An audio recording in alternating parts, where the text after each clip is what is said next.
शेतकरी बांधवांनो, जर तुम्हाला नवीन सारखा जुना ट्रॅक्टर घ्यायचा असेल तर tractorforeveryone.com वर नक्की एकदा भेट द्या किंवा 8484002620 या नंबरवर संपर्क करा।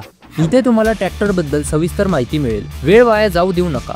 आजच तुमच्या शेतीसाठी परफेक्ट सेकंड हँड ट्रॅक्टर निवडा आणि शेतीच्या कामामध्ये भर घाला। व्हिडिओला लाईक करा, चॅनलला सबस्क्राइब करा आणि कमेंट करून आपले विचार नक्की सांगा। धन्यवाद।